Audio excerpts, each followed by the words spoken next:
Alright, sports fans, let's dive into a probability analysis of the Asian World Cup qualifiers using ELO ratings.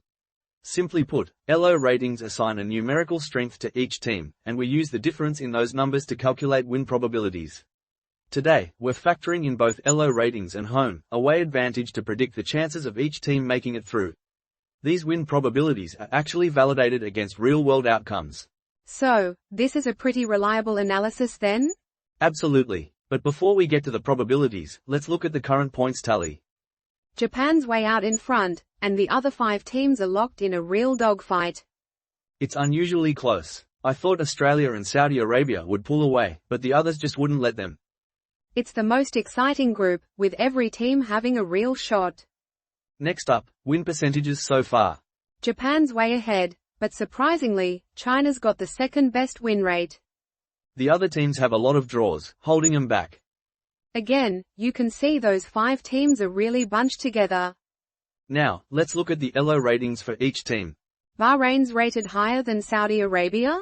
It's a close one, but their ratings recently swapped places. Bahrain's ratings been creeping up, while Saudi Arabia's has been slowly dipping.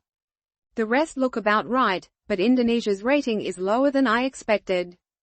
Indonesia's got the lowest rating, but they're climbing fast, so their actual strength might be higher. Let's look at the Group C winning probabilities, using these ratings. Wow, Japan's already won, has it? Not quite. Japan's got a 99.992% chance of winning, with Australia having about a 0.008% chance. Rounding to 1 decimal place, it looks like a done deal. Let's look at the chances of finishing in the top 2.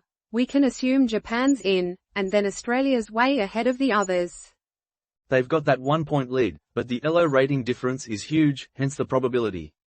However, there's still roughly a 30% chance they miss out on second place. That's about the same chance of rolling a 2 or lower on a die. It happens all the time. No room for complacency. So the other teams do still have a chance. Let's look at the probability of finishing in the top 4. That's where the World Cup hopes lie. Everyone's got a shot here. Australia's almost guaranteed a top 4 finish, followed by Bahrain and Saudi Arabia. Teams with the same points will be separated mainly by their ELO rating and their remaining opponents. Saudi Arabia's got Japan and Australia left, which makes things tricky. China's got almost a 50% chance of a top 4 finish. Indonesia's at 30%, so using the die analogy, they've got a decent chance too. Let's look at the likely points tally for the team finishing second. It's a bit of a range, but it looks like the battle for second place will be between 13 and 17 points. For 17 points, Australia needs 3 wins and a draw from their last 4 games, and everyone else needs to win all their games. For 13 points, Australia needs 2 wins and 2 losses, and the others need 2 wins, a draw, and a loss. That's the kind of battle we're talking about. Except for China, everyone's got Japan left to play, and a loss there means they'll need an unbeaten run. It's brutal. Next up, the likely points tally for the team finishing fourth. 10 points seems like the likely cutoff, though it could be as high as 12. 12 points would require 2 wins for everyone but Australia, a tough ask. 10 points is achievable with 1 win and a draw. That explains why everyone has a chance. Let's look at the final points tally probabilities for each team. Ideally, I'd use team colors, but there are too many similar ones, so I've used arbitrary colors instead. Japan's in a league of its own. Australia's got a big advantage, and the rest are all mixed up. It's not just about current points, the probability of final points is all over the place. Let's look at the upcoming fixtures. The top shows each team's opponents and their win probability. Lighter colors mean a higher win probability, darker colors indicate tougher games. As we mentioned earlier, except for China, everyone else plays Japan.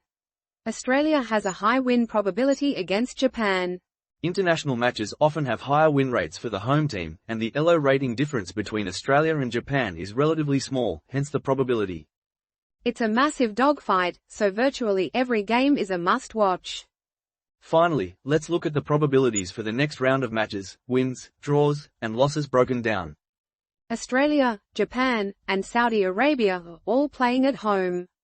Stronger teams at home have higher win probabilities. However, there's about a 17% chance of rolling a 1 on a die, so Indonesia and Bahrain still have a realistic shot at getting points. China's got about a 40% chance of getting points, which might surprise some. So the underdogs can still bite. It'll be interesting to see if a cornered rat bites the cat. That's all for today's analysis. Thanks for watching. Don't forget to like, subscribe, and leave a comment.